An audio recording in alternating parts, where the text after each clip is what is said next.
ನಮಸ್ಕಾರ ಕನ್ನಡ ಒನ್ನಿಗೆ ಸ್ವಾಗತ. ನಾನು ನಿಮ್ಮ ಭಾಗ್ಯನಾರಾಯಣ ಬೊಗ್ಗವರಪು. ಧರ್ಮಸ್ಥಳದಲ್ಲಿ ಹೆಣಗಳ ಹುಡುಕಾಟ ಅಂತಲೇ ಹೇಳಬೇಕು. ಅಂತಹದ್ದೊಂದು ಕಾರ್ಯಾಚರಣೆ ನಡೀತಾ ಇರೋದು ನಿಮಗೆಲ್ರಿಗೂ ಗೊತ್ತೇ ಇದೆ. ಸಂಕ್ಷಿಪ್ತವಾಗಿ ಹೇಳೋದಾದರೆ, ಒಬ್ಬ ಅಪರಿಚಿತ ಅಥವಾ ಅನಾಮಿಕ ವ್ಯಕ್ತಿ ಬಂದು, ನಾನು ಸಾಕಷ್ಟು ಹೆಣಗಳನ್ನು ಹೂತಿದ್ದೇನೆ ಧರ್ಮಸ್ಥಳದಲ್ಲಿ ಸುತ್ತಮುತ್ತ, ಅದಕ್ಕೆ ಮೇಲ್ವಿಚಾರಕರ ಆಜ್ಞೆ ಇತ್ತು, ಅವರ ಆಜ್ಞೆಯಂತೆ ಹೂತಿಟ್ಟಿದ್ದೇನೆ, ಈಗ ನನ್ನ ಆತ್ಮಸಾಕ್ಷಿ ಕಾಡ್ತಾ ಇದೆ, ಹಾಗಾಗಿ ಅವುಗಳನ್ನೆಲ್ಲ ತೋರಿಸುವಂತಹ ಕೆಲಸ ಮಾಡಬೇಕು, ಎಲ್ಲೆಲ್ಲಿ ಹೂತಿಟ್ಟಿದ್ದೀನಿ ಬನ್ನಿ ತೋರಿಸ್ತೀನಿ ಅಂತ ಒಬ್ಬ ವ್ಯಕ್ತಿ ಬಂದು ದೂರನ್ನು ಕೊಡ್ತಾನೆ. ಜನ ಅವನಿಗೆ ಭೀಮ ಅನ್ನುವಂತಹ ಹೆಸರನ್ನು ಕೊಡ್ತಾರೆ. ಸೊ ಆ ಭೀಮ ಒಂದೊಂದೇ ಪಾಯಿಂಟನ್ನು ತೋರಿಸ್ಕೊಳ್ತಾ ಹೋಗ್ತಿದ್ದಾನೆ. ಕೆಲವು ಪಾಯಿಂಟ್ಗಳಲ್ಲಿ ಏನೂ ಸಿಗ್ತಿಲ್ಲ, ಆದರೆ ಕೆಲವು ಕಡೆ ಒಂದಷ್ಟು ಸಿಕ್ಕಿದ್ದಾವೆ ಅನ್ನುವಂಥ ಮಾಹಿತಿ ಇದೆ. ಆದರೆ SIT ಇಲ್ಲಿಯವರೆಗೆ ಯಾವುದೇ ರೀತಿಯಾದಂತಹ ಅಧಿಕೃತ ಮಾಹಿತಿಯನ್ನು ಬಿಡುಗಡೆ ಮಾಡಿಲ್ಲ. ಇದರ ನಡುವೆ ಮೊನ್ನೆ ಯೂಟ್ಯೂಬರ್ಗಳು, ಸತ್ಯದ ಪರ ವರದಿ ಮಾಡ್ತಿದ್ದಂತಹ ಯೂಟ್ಯೂಬರ್ಗಳು, ನ್ಯಾಯವನ್ನು ಕೇಳ್ತಾ ಇದ್ದಂತಹ ಯೂಟ್ಯೂಬರ್ಗಳ ಮೇಲೆ ಧರ್ಮಸ್ಥಳದಲ್ಲಿರುವಂತಹ ಕೆಲವು ಗೂಂಡಾಪಡೆಗಳು ಹಲ್ಲೆ ಮಾಡಿದ್ವು. ಅವರು ಆಸ್ಪತ್ರೆಯಲ್ಲಿ ದಾಖಲಾಗಿದ್ದಾರೆ. ಒಂದಷ್ಟು ಜನ ಚಿಕಿತ್ಸೆ ಪಡೆದು, 4 ಜನ ಸುಮಾರು ಚಿಕಿತ್ಸೆ ಪಡೆದು ಈಗ ಸುಧಾರಿಸ್ಕೊಳ್ತಿದ್ದಾರೆ. ಯಾಕೆಂದರೆ ಗೂಂಡಾಗಳು ತುಂಬ ದೊಡ್ಡ ಮಟ್ಟದಲ್ಲೇ ಅವರಿಗೆ ದಾಳಿ ಮಾಡಿದರು. ಅದೆಲ್ಲದರ ನಡುವೆ ಇವತ್ತು ಭೀಮ ಹೊಸದಾಗಿ ಮತ್ತು ಅತಿ ಮುಖ್ಯವಾದಂತಹ ಒಂದು ಜಾಗವನ್ನು ಗುರುತಿಸಿದ್ದಾನೆ ಅನ್ನುವಂತಹ ಮಾಹಿತಿಗಳು ಬರ್ತಾ ಇದೆ. ಇವತ್ತು 2 ಕಡೆ ಶೋಧ ಆಯಿತು ಅಂತ ಹೇಳಲಾಗ್ತಿದೆ. ಒಂದು ಬೋಳಿಯಾರು ಅನ್ನುವಂತಹ ಜಾಗದಲ್ಲಿ ಅಲ್ಲಿ ಏನು ಸಿಗಲಿಲ್ಲ ಅನ್ನುವಂತಹ ಮಾಹಿತಿಗಳು ಬರ್ತಿದೆ. ಆದರೆ ಅದರ ಜೊತೆಗೆ ಇನ್ನೊಂದು ಕಲ್ಲೇರಿ ಪೆಟ್ರೋಲ್ ಬಂಕ್ನಿಂದ 500 ಮೀಟರ್ ದೂರದಲ್ಲಿ ಒಂದು ಸ್ಕೂಲ್ ಹುಡುಗಿಯನ್ನು, ಶಾಲಾ ಬಾಲಕಿಯನ್ನು ಹೂತು ಹಾಕಿದ್ದೆ ಅಂತ ಆತ ತನ್ನ ದೂರಿನಲ್ಲಿ ದಾಖಲಿಸಿದ್ದ.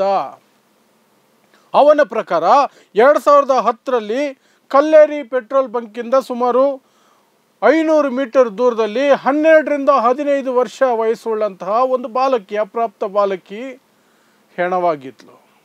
ಆ ಹೆಣ್ಣು ಮಗುವನ್ನು ಈತ ಹೂಳಬೇಕು ಅನ್ನುವಂತಹ ಆಜ್ಞೆ ಬಂತು. ಆ ಹೆಣ್ಣು ಮಗುವನ್ನು ಆತ ಹೂಳಿದ್ದಾನಂತೆ. ಹೂಳುವ ಸಂದರ್ಭದಲ್ಲಿ ಆತ ಗಮನಿಸಿದ್ದೇನು ಅಂದರೆ, ಆ ಹೆಣ್ಣು ಮಗು ಶಾಲಾ ಸಮವಸ್ತ್ರದಲ್ಲಿ ಇತ್ತು. ಶಾಲಾ ಸಮವಸ್ತ್ರದ ಶರ್ಟ್ ಹಾಕ್ಕೊಂಡಿತ್ತು. ಶರ್ಟು ಸ್ಕೂಲ್ ಯೂನಿಫಾರ್ಮ್ ಇತ್ತು. ಲಂಗ ಆಗಲಿ ಒಳ ಉಡುಪು ಆಗಲಿ ಇರಲಿಲ್ಲ. ಜೊತೆಗೆ ಆಕೆಯ ಮೇಲೆ ಅತ್ಯಾಚಾರ ಆಗಿರುವಂತಹದ್ದು ಮೇಲ್ನೋಟಕ್ಕೆ ಕಂಡು ಬರ್ತಾ ಇತ್ತು ಅಂತ ಭೀಮ ತನ್ನ ದೂರಿನಲ್ಲಿ ಹೇಳ್ಕೊಂಡಿದ್ದಾನೆ. ಮತ್ತು ಕತ್ತು ಸಿಕ್ಕಿರುವಂತಹ ಸೂಚನೆಗಳು, ಆಕೆಯ ದೇಹದ ಮೇಲೆ ಕತ್ತಿನ ಸುತ್ತ ಇದ್ದಂತಹ ಮಾರ್ಕ್ಸ್ ಏನಿತ್ತು ಅದು ಸಾರಿ ಹೇಳ್ತಾ ಇತ್ತು ಅನ್ನುವಂಥದ್ದನ್ನು ಆತ ಹೇಳ್ತಾನೆ.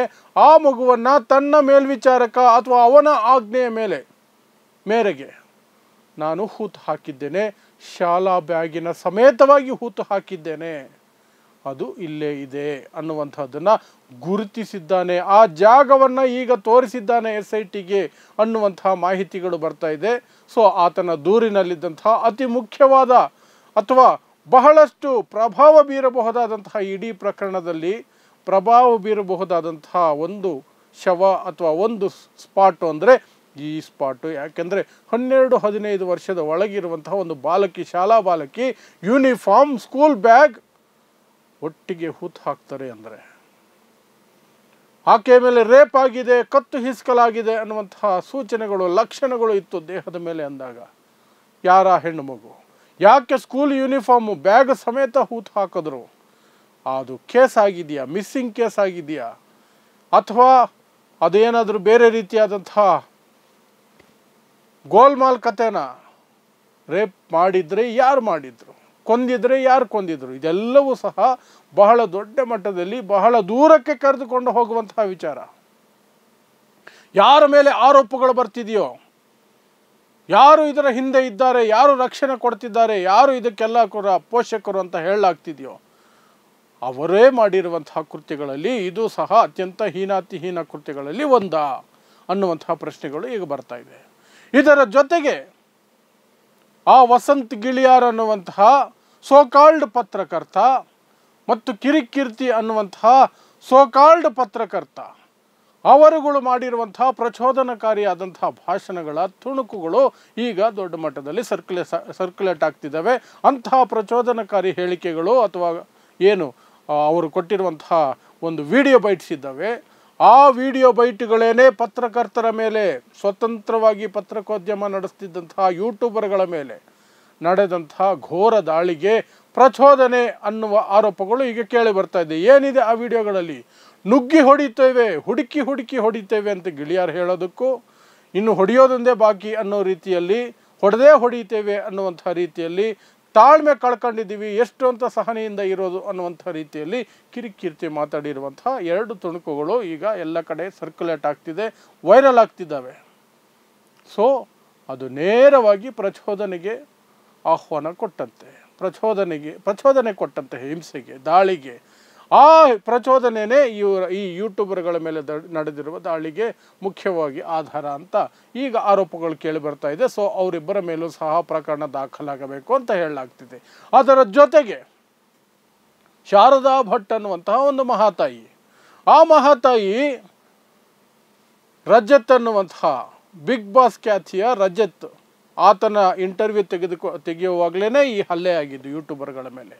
ಆ ವ್ಯಕ್ತಿ ಸೌಜನ್ಯ ಸಾವಿಗೆ ಮರುಗಿ 13 ವರ್ಷ ಆದರೂ ನ್ಯಾಯ ಸಿಗಲಿಲ್ವಲ್ಲ, ಆ ಕುಟುಂಬವನ್ನು ಭೇಟಿ ಮಾಡಬೇಕು ಅಂತ ಆ ಊರಿಗೆ ಹೋದಾಗ ಆ ಕುಟುಂಬವನ್ನು ಭೇಟಿ ಮಾಡಿ ಹೊರಗಡೆ ನಿಂತು ಯೂಟ್ಯೂಬರ್ಸ್ಗೆ ಇಂಟರ್ವ್ಯೂ ಕೊಡಬೇಕಾದ್ರೇ ಆ ದಾಳಿ ನಡೆದಿದ್ದು, ಆ ಹಲ್ಲೆ ನಡೆದಿದ್ದು.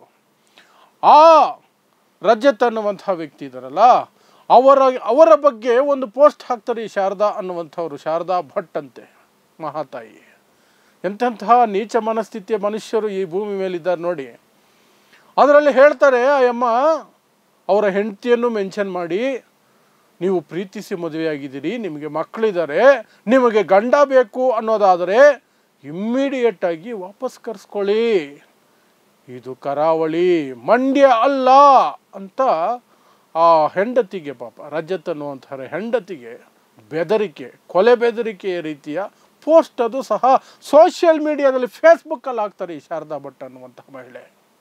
ಎಷ್ಟು ಧೈರ್ಯ ನೋಡಿ ಇವರಿಗೆ, ಹುಂಬ ಧೈರ್ಯ, ಏನೂ ಆಗಲ್ಲ ಅನ್ನುವಂಥದ್ದು. ಕೊಲೆ ಬೆದರಿಕೆನೂ ಹಾಕ್ತೀವಿ, ಇನ್ನೇನು ಬೇಕಾದ್ರೂ ಮಾಡ್ತೀವಿ ನಾವು ಅಂತ. ಯೂಟ್ಯೂಬರ್ಸ್ ಮೇಲೆ ಹಲ್ಲೆ ಮಾಡಿದವರು ಅಷ್ಟೇ, ಅಷ್ಟು ಕ್ಯಾಮ್ರಾಗಳಿದ್ದಾವೆ ಅಂತ ಅವ್ರಿಗೆ ಗೊತ್ತು. ಎಲ್ಲ ಕ್ಯಾಮ್ರಾಗಳಲ್ಲೂ ಒಂದರಲ್ಲಾದರೂ ಅದು ಕ್ಯಾಪ್ಚರ್ ಆಗುತ್ತೆ, ಅವರು ಹಲ್ಲೆ ಮಾಡೋದು, ದಾಳಿ ಮಾಡೋದು ಅಂತಲೂ ಗೊತ್ತು. ಆದರೂ ನಮ್ಮನ್ನೇನು ಮಾಡೋಕ್ಕಾಗಲ್ಲ ಅಂತ. ಅದೇ ರೀತಿ ಆಗ್ತಿದೆ. ಒಬ್ಬ ವಯಸ್ಸಾದಂತಹ ವ್ಯಕ್ತಿಯನ್ನು ಬಂಧಿಸಿರೋದು ಬಿಟ್ಟರೆ ಇನ್ಯಾರ ಬಂಧನವೂ ಇಲ್ಲಿವರೆಗೂ ಆಗಿಲ್ಲ. ವಿಡಿಯೋಗಳಲ್ಲಿ ಸ್ಪಷ್ಟವಾಗಿ ಅವರ ಮುಖಗಳಿದ್ದಾವೆ, ಆದರೂ ಆಗಿಲ್ಲ. ಅಂಥದ್ದೇ ಮೊಂಡು ಧೈರ್ಯದಲ್ಲಿ ಈ ಶಾರದಾ ಭಟ್ ಅನ್ನುವಂತಹ ಮಹಿಳೆ ಕೂಡ ಹಾಕಿರೋದು ಕೊಲೆ ಬೆದರಿಕೆ. ಅದು ನೇರವಾಗಿ ಕೊಲೆ ಬೆದರಿಕೆನೆ. ಆ ನಂತರ ಇಲ್ಲ, ನಾನು ಆ ರೀತಿ ಹಾಕಿಲ್ಲ, ಈ ರೀತಿ ಹಾಕಿಲ್ಲ, ಸಮಜಾಯಿಷಿ ಕೊಡೋದು, ಈ ಹೇಡಿತನ ಇವ್ರಿಗಿದ್ದಿದ್ದೇನೆ. ಸಾವರ್ಕರ್ ಸಂತತಿಗಳಿಗೆ ಕ್ಷಮೆ ಕೇಳೋದು, ಸಮಜಾಯಿಷಿ ಕೊಡೋದು, ಅದೆಲ್ಲ ಇದ್ದಿದ್ದೇನೆ. ಆದರೆ ಹಾಕಿದ್ರ ಉದ್ದೇಶ ಅದೇನೆ, ನಿನ್ನ ಗಂಡ ಬದುಕಿ ವಾಪಸ್ ಬರಲ್ಲ ಅಂತ ಇಂಡೈರೆಕ್ಟಾಗಿ ಹೇಳಿದ್ದು. ಅದ್ರ ಜೊತೆಗೆ ಕರಾವಳಿ ಜನ ಹಂಗೆ ಹಿಂಗೆ, ಮಂಡ್ಯ ಜನರ ಕೈಲಿ ಏನೂ ಆಗಲ್ಲ ಅನ್ನೋ ರೀತಿಯಲ್ಲಿ ಪರೋಕ್ಷವಾಗಿ ಹೇಳಿದ್ದು. ಅದಕ್ಕೆ ಈಗ ಅದರ ವಿರುದ್ಧ ರಜತ್ ಮತ್ತು ಆತನ ಪತ್ನಿ ದೂರನ್ನು ಸಹ ಕೊಟ್ಟಿದ್ದಾರೆ. ಈ ಶಾರದಾ ಭಟ್ ಅನ್ನುವವರ ಮೇಲೆ ಕ್ರಮ ಕೈಗೊಳ್ಳಿ, ಕೊಲೆ ಬೆದರಿಕೆ ಹಾಕಿದ್ದಾರೆ ಅಂತ. ಅದರ ಜೊತೆಗೆ ಇವತ್ತು ನನಗೆ ಫೋನ್ ಕಾಲ್ ಬಂದಿದೆ, ಕೊಲೆ ಬೆದರಿಕೆ ಫೋನ್ ಕಾಲ್ ಅಂತ ರಜತ್ ಹೇಳ್ತಿದ್ದಾನೆ. ಯಾವ ಮಟ್ಟಕ್ಕಿದೆ ನೋಡಿ ಧರ್ಮಸ್ಥಳದ ಆ ಗ್ಯಾಂಗು, ಅವನು ಸಾಕಿರುವಂತಹ ಗೂಂಡಾ ಪಡೆ, ಅವನು ಸಾಕಿರುವಂತಹ ರೌಡಿ ಪಡೆಗಳು, ದೌರ್ಜನ್ಯ, ಮೊಂಡು ಧೈರ್ಯ, ಹೇಡಿ ಸರ್ಕಾರ ಎಲ್ಲವೂ ಸಮ್ಮಿಳನ ಆಗಿ ಏನು ಬೇಕಾದ್ರೂ ಮಾಡ್ಬೋದು, ನಾವು ಏನು ಬೇಕಾದ್ರೂ ಮಾಡ್ಬೋದು ಅನ್ನೋ ಮಟ್ಟಕ್ಕೆ ಹೋಗಿದ್ದಾರೆ. SIT ಯಾವ ರೀತಿಯ ತನಿಖೆ ಮಾಡ್ತಿದೆ ಅನ್ನೋದ್ರ ಬಗ್ಗೆ ಅಧಿಕೃತವಾಗಿ ಯಾವ ಮಾಹಿತಿಗಳು ಇಲ್ಲ.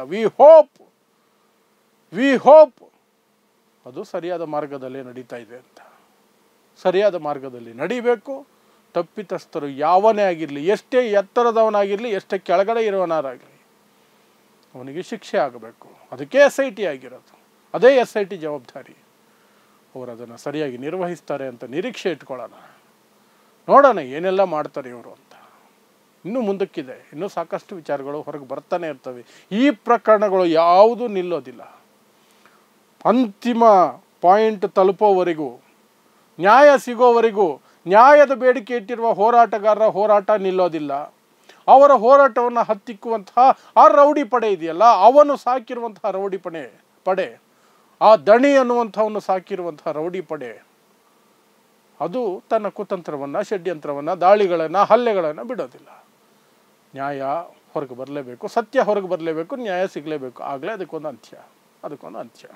ಸೊ ಇದಿಷ್ಟು ಇವತ್ತು ನಡೆದಿರುವಂತಹ ಬಹುಮುಖ್ಯ ಬೆಳವಣಿಗೆಗಳು. ಸೊ ಐ ಹೋಪ್ ಆ ಶಾಲಾ ಬಾಲಕಿ ಅಂತ ಏನು ಆ ವ್ಯಕ್ತಿ ಭೀಮಾ ಅನ್ನುವಂತಹ ವ್ಯಕ್ತಿ ತನ್ನ ರಿಪೋರ್ಟ್ನಲ್ಲಿ ಬರೆಸಿದ್ದಾನೆ, ಆ ಸ್ಪಾಟ್ ಸಿಗಲಿ, ಅದರ ಮರಣೋತ್ತರ ಪರೀಕ್ಷೆಗಳಾಗಲಿ, ಏನು ಉಳಿದಿದೆಯೋ ಕಳೆಬರ ಅದರ ಮರಣೋತ್ತರ ಪರೀಕ್ಷೆ ಆಗಲಿ, ಸತ್ಯ ಹೊರಗೆ ಬರಲಿ. ಅದೊಂದೇ ಅಲ್ಲ, ಇಡೀ ಪ್ರಕರಣದಲ್ಲಿ ಎಷ್ಟೆಲ್ಲ ಸಾವುಗಳಾಗಿದೆಯೋ, ದೌರ್ಜನ್ಯ ಆಗಿದೆಯೋ, ರೇಪ್ ಆಗಿದೆಯೋ, ಕೊಲೆ ಆಗಿದೆಯೋ, ಎಲ್ಲ ಪ್ರಕರಣಗಳ ಎಲ್ಲ ಸತ್ಯಾಂಶಗಳು ಹೊರಗೆ ಬರಲಿ, ತಪ್ಪಿತಸ್ಥರಿಗೆ ಶಿಕ್ಷೆ ಆಗಲಿ ಅಷ್ಟೇ. ಸೊ ನೋಡ್ತಾ ಇರಿ ಸಮಾಜಕ್ಕಾಗಿ ಕನ್ನಡ 1 ನ್ಯೂಸ್. ನಮಸ್ಕಾರ.